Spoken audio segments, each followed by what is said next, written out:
Assalamualaikum warahmatullahi wabarakatuh.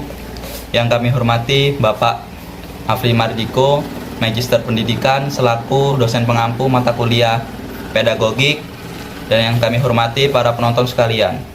Di sini kami dari kelompok 8 ingin mempresentasikan hasil dari makalah kami yang berjudul Tujuan dan Batas Kemungkinan Pendidikan.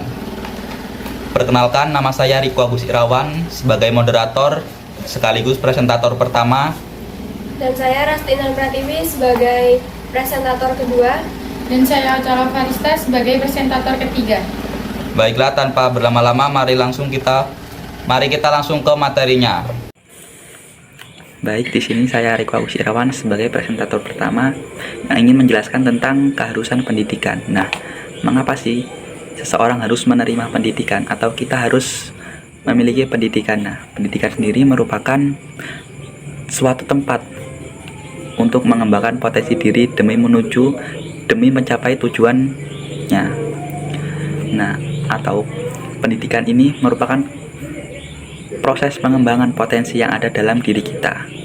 Mulai dari pengembangan pengembangan karakternya menjadi lebih baik, memiliki norma yang baik, memiliki budi pekerti yang baik, mengubah perilaku yang tadinya berperilaku buruk menjadi baik. Nah, dengan pendidikan itu semua bisa tercapai.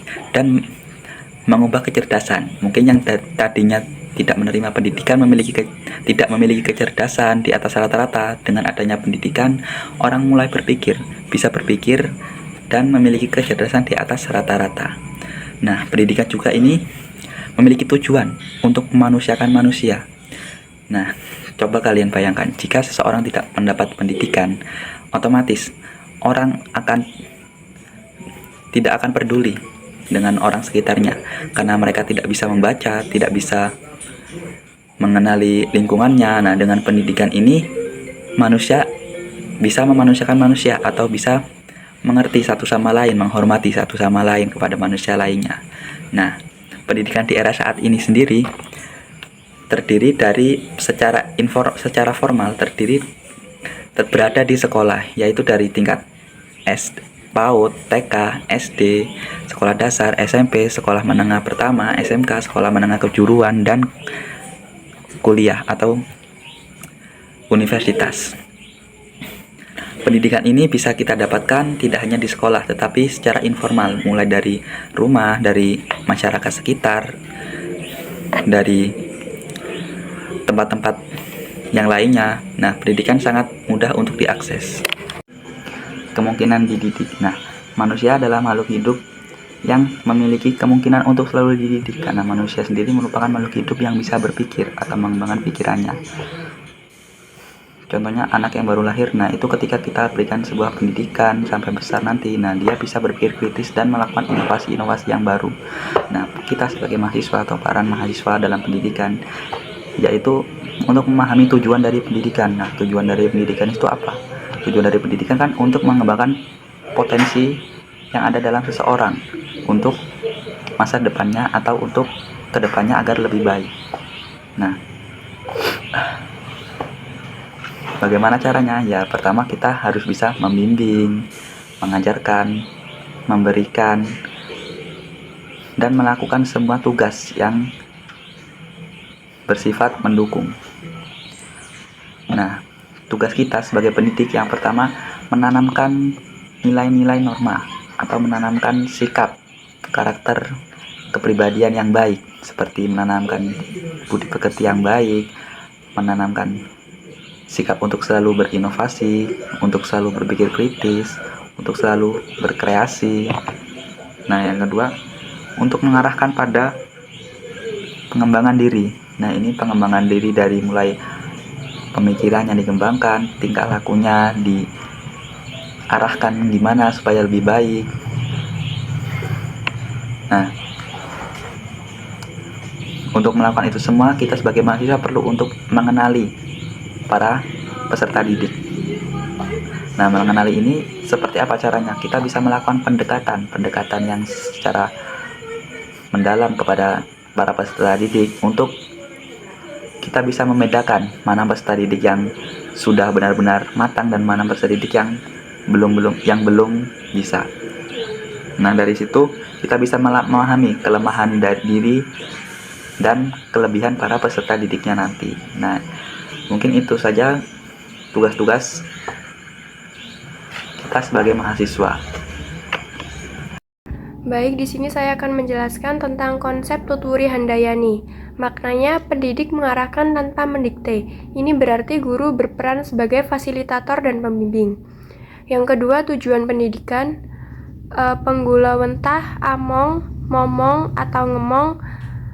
Penggulawentah itu dalam bahasa Jawa memiliki arti memelihara, mendidik, dan membimbing dengan penuh kasih sayang. Kata among itu berarti membimbing, momong berarti mengasuh, dan ngemong itu berarti menjaga. Jadi tujuan pendidikan menurut konsep Tutwuri Handayani adalah untuk memelihara, mengasuh, membimbing, menjaga, dan merawat siswa dengan penuh kasih sayang. Yang ketiga ada implikasinya, memberi kesempatan kepada siswa untuk berinovasi dan mengaktualisasikan diri. Batasannya tidak memanjakan, menciptakan iklim mandiri, menciptakan ketertiban. Aliran naturalisme. Definisinya pendidikan sesuai dengan perkembangan alam. Pendidikan harus disesuaikan dengan perkembangan alam anak dan dunia sekitarnya.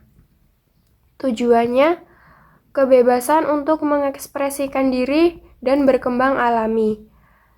Memberikan kebebasan bagi individu, terutama anak-anak, untuk mengekspresikan diri dan tumbuh secara alami tanpa tekanan yang tidak perlu. Terus menurut pendapat tokoh, menurut Rousseau, manusia baik, pengaruh luar mempengaruhi. Terus menurut Mencius, manusia tidak baik, interaksi dengan lingkungan menentukan. Prinsipnya menggunakan alam sebagai sumber belajar. Ini artinya proses pendidikan harus melibatkan pengalaman langsung dari alam dan lingkungan sekitar. Baik, saya Ocola Farista dengan NPM 103. Di sini saya pemateri ketiga dan saya akan menjelaskan dari 3 aliran-aliran, yaitu ada aliran nativisme, aliran empirisme, dan aliran konvergensi. Nah, saya di sini akan menjelaskan yang pertama, yaitu adalah aliran nativisme. Definisinya yaitu adalah nativisme percaya bahwa setiap individu sudah memiliki kemampuan bawaan sejak lahir. Prinsip utamanya adalah pengetahuan dan potensi seperti kemampuan berpikir kognitif sudah ada sejak lahir. Peran lingkungannya yaitu lingkungan memang berpengaruh, tapi tidak bisa mengubah potensi bawaan itu.